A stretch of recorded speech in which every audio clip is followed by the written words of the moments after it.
Ja, nu tar vi kommet til å ta oss over til Jon Bjarnason.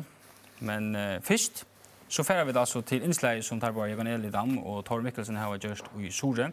Oppgaven er at løse Jon Bjarnason gjør de som kjenner best.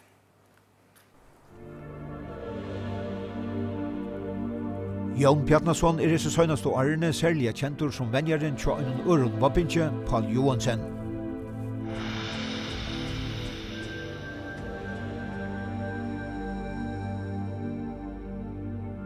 Det som han setter seg fyrre, det klarer han. Sparska, eller hoppa fram etter, og gluja litt sinter, så atter om alt, ja?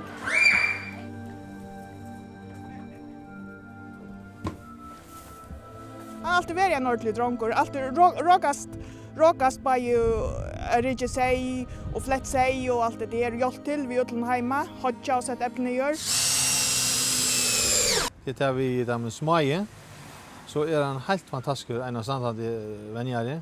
Men minst det gluja i midten, vi vil få ordentlig gåa, langt og. Men så kommer det opp her til hver og han meter det gå nok til å fære opp her til at antingen er du vi, eller er du ikke vi. Det her har nu at det er litt mer kraftig som andre seksjoner, ok? Jon blir bedre av å trene Paul, og Paul blir bedre av å ha Jon som trener til at det har noe av det av kunøren. Det var ikke bare i fritiden å trene det og si hva du skulle til. Det var en sånn, da du var ut så gang du hykk med, sånn skulle du hykk med. Hun hadde skakket til å banne. Ready? Yep. Jeg er øyelig stolt av min lille badja, Jon, at han ble en olympisk venjere. Men jeg dømte bedre hvis det var for Fyrjar og ikke for Danmark, men det er noe annet for så. Altså, åker gleps kommer fra av kanten og nyer, og åker gleps kommer opp etter. Så at det finner godt i det av. Det nytter helt ikke å si noe til at han flytter ikke sine meninger. Hun er som han sier nu. Ser han en stort talent der stedet ja, men så filtrer vi jo, og han kan finne på heppe hva det. Han kunne finne nok større avbjørninger ute i heimen. Han er jo finne til på, men han er så heimkærer at han vil helt være heppe. Som vi sier, han er øde herre og venner, men det er at det er ikke vanlig å ha så hersene. Det ser bare etter tøyene til Paul ofte. Han går til det er slett skjult. De åker halvt til fine tøyer og alt er godt. Så nei, så sier han til at det kunne alltid være nok bedre. Yep.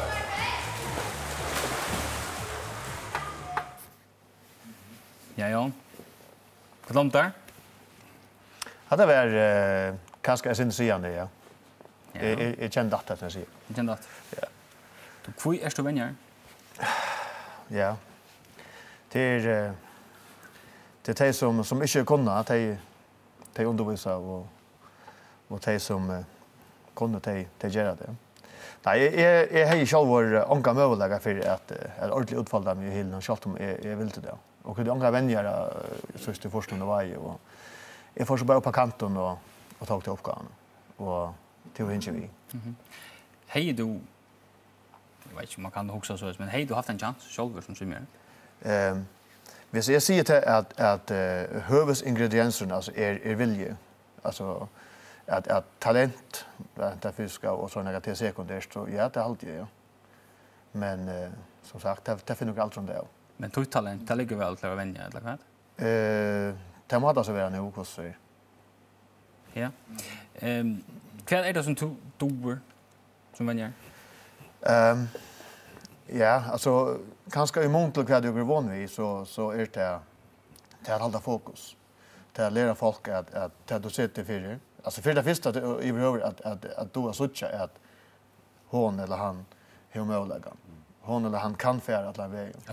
Ja, her er noen fysiologiske parametre som skulle oppfylles. Det er ikke en hver.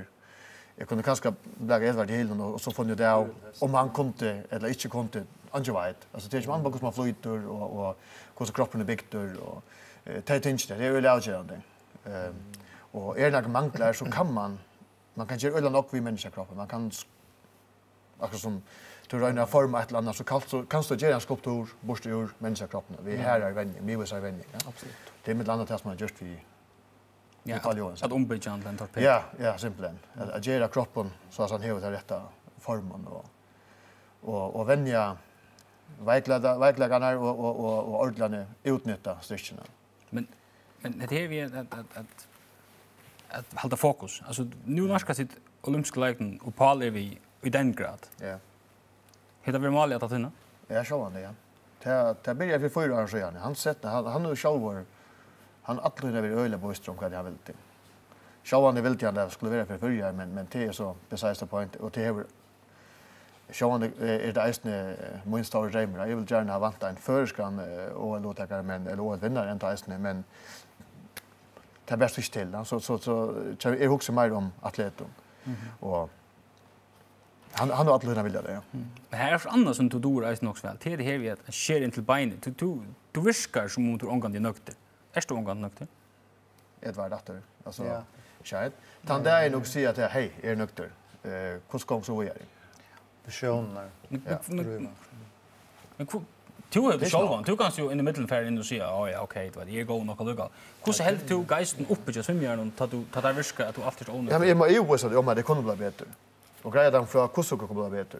De alltid tunna vita, de har en plan. Alltså de här var en karplan om du vill och så är det inte så ringt alltså. Men det krävs så av atleten att han vill det och att han vet att han är utgärd och i kommande teker hon är beinhög. Att det är också lockande. Men hvis du lukkar kött för och rissar upp hur snägga timmar på all brukar och i hilen om vikna.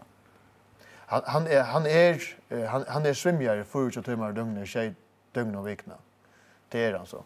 Men och han är några timmar i hilen. Och i själva hilen är det 3 timmar vikna. Och till så bara patienter ja, men så är resten kan ta in kanten någon. Fyrraging och iron har för i hilen och 18 stretching och så kommer styrkevänjning. Så det är ett fulltidsstarv bara vara Paul Johansson. Till han outcheering som är svimmare som ska representera ska ta sig själv till full time till alla tid. Ja, alltså visst du ska här upp. Och ärlig runt om tingen att have to talent. Det har vi showat året men have to kostar det ska till by mindset alltså och det fysiska. Uppfylla de parametrar som är halt man ska uppfylla.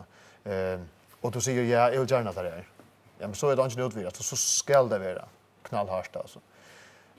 Men det är ju inte ut som här vad det ska till att det manglar kanske ett eller annat fysiskt och det har varit öle ärligt att där personerna säger du hej du ska vänja 14 för veckan alltså det är inte utan så att hej jag vill känna Jerry Lemberg vänja alltså. Men till sist alltså att vi kommer inte klara så ser du det vi kommer till det. Ja.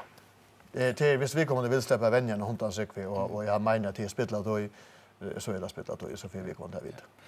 Men ja, nu ser här, jag ser tvåmannar som nu är det så för när det Paul som brukar i hilen någon akant någon vid stretching. Tar du vi? Ja, så vant. Hur snägga du brukar du på att inte? Ja, men jag brukar ta toina och så alla hinner som är vänjer och alla hinner som är vänjer tror jag att Paul är sure som för här är nog andra att. Ja, det är. Och här är andra som är med det själva är öliga onarrik. Här är ung folk som dagliga lite vänner som är mer onarrik och nog var matar än Paul. Men det som Paul har till det som 95,99% av befolkningen alla världen är alltså manglar alltså det är det som är här alltså en vilja som är utdömd naturliga och han är ringra för EU alltså han ringar det ringta finna där personen tror jag säkert. Det är säkert att det finns en sån att säga att det för grund och det är säkert att han kommer ja. Men du har spurt earlier kvar hej Paul Johansson var det vi tog inte var vänner. Han är ganska råk kappad ju. Alltid. Ta ägnar jag sig ästna väl till. Jag vet inte ordentligt, men han var inte något så här. Jag var själv väl för i förskon höpe ta och ta väl den förska standarden inte något särskilt hur i mått att ner nu. Men du jag håller fast nu förstår du som i till alla talenten som är det men du brukar att man kör Paul du brukar att man kör svimmer någon kör hinner svimmer du är alla tröjorna och svimmer. Brukar du få något då? Nej. Nej, han där inne säger till att ta ända gal. Så nej, det gör jag inte. Jag brukar inte få något då. Jag kunde inte yngst mer att jag har mer till han. Så det är han förtjänt. Till Paul? Ja. Det är man förtjänt. Jag kunde yngst med onkel det är en assistent som kunde teach onkra uppgåvor onkel men det ska pengar till och ja. Det är inte bara svimmjaren som ska täcka avgör vad han vill. Du reisen teach några avgör, du teach något väl till löve som är att du är svimmjärvänner. Det går också till till närmaste till en familj. Hur ser det vi alla tøyene som du brukar på det? Ja, det är kosta henne vägen som man säger och men bara nu alltså så Svanna visste gott vad du gjorde och jag alltid att kostar är vanligt att hon visste vad det är på innan. Det vänster chatten nu hos det är något som jag har sett mig för att göra och det kan inte göras alltså. Men du kone och du bara är det löter här jag vet gott du ser han där i det där så må jag göras men är det löter här du också du helt vill vara hemma eller du borde vara hemma. Jo, alltså jag har ringt onkte. Det var ordentligt ringt onkte. Då I minst så glad fast I Sydafrika. Ta vi Elkos I Ryssland och Island hem och ta vi Silas han som blir 2,5 år nu han var nu fötter och ta ringt. Det och finns jag vita för Frans där gångat för tror jag vi kan släpp hem. Det var ordentligt ringt. Det tog ja jag hoppas att lägga för Air France vill ju vi här men det får in på kontoret. Jag har varit med ut en dam hon var I stora bok hon skulle och var kursen 8 månader den vägen alltså och visste det inte av sån och säger vi att han var född I morgon klockan 6 jag ska hem nu. Så gick jag några timmar så det rått ju hade och kvisste blött. Annars så tycker jag sitter jag ja lunch. Ja, men det var länge alltså men också behind.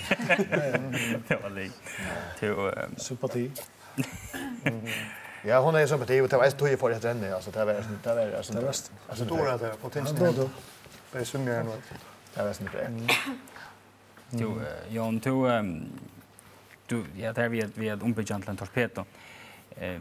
Nu är det så när vi den här stora drömmen. Hur ser det nu och den nästa månaden fram? Det vet jag inte. Alltså det är spänt ännu kostar. Det är öla skjoltan. Det är så spänt för en 4 augusti alltså. Jag tycker att är för han ständer här och klarar att starta och helst för Sonja Sonja Anko I OL-finalen. Att det går grupp för mig att nu ska allt det här att det kulminerar här och nu och då ska allt trycka. Ja. Du säger 95,9% har vi inte det som han häver. Ja. Du vänjer John till det samman det kommer här till. Hur snägt vad du vänjer inte knutet att Paul. Det borde vi allt. Alltså en tar som är och hans stöje här var personliga vänner. Långt du säger det du brukar flytta till utland. Ja. Han får inte allt det som man ska ha det alltid inte alltså men han är så alltid han är som han är så då han så öle gott att hålla fokus och ute tinsten. Jag kan bara säga vi att ska de minst hålla fokus att det ger så och så ger han det. Att samtröna att pulsen kan vara 31 per touchsekund. Alltså puls 200 och halvan timme och till lägga mycket alltså han håller fokus och att det tekniska detaljerna som man ska hålla fokus på och det ger folk inte alltså. Det är att han har 30 sekunder så hade det alla flesta bara backa ja. Det han sa styrke och tog kan han vara lösen själv och annars är det ringt annars säger sagt nej jag vänjer på alla alltså och kanske en 2-3 år så alltså. Nu är han är inte några gamla med över. Ena för suggestion. Ja. Kvar så. Ja, och jag har utline en system sölle där. Och det vet jag gott men han är ju långt sett så för han så i OL Rio ästne. Jag vet nog inte vänner som det ser ut nu men här är det helt vis honor till att arbeta med då. Alltså det är ju bara ett projekt det heter OL London och då tar så i så ser man något jag kallar det kort. Ja. Och vad vill kosten chatta här? Alltså visst du nu inte är Paul Attana och I London. Vad är det samma stöd för det? Ja, du kan finna en annan. Det här jag ska bitcha en annan som jag upp eller två eller tre. Det är inte något Paul, det är bara en Paul och det ska vara en Paul. Men här är det folk som kunde visst är ordentliga, visst vill jag det. Så är det folk som kommer. Ja, du har gjort något som är också inspirerande till att du går inte mot dreven och byggt svimidrotten. Vi vill bygga svimidrotten för upp. Och så är det Eisen steg kämpa för en hela nivå. Nu narskast han och så knappliga nu får där en hel i havn Eisen. Kan du också ta nu fantastiskt. Så skulle det vara en klacksvåg en runda av Eisen så är det så mycket gott. Så det är något som avvarskar inte tycker projekt? Nej, för hundan. Alltså det är bara glädligt. Alltså jag också som ju idrotten alltså det är inte mitt drive är inte att vara bättre än havnar som för eller äger eller det är inte det som makes me tick alltså det är andra tänka alltså. Det är helt säkert.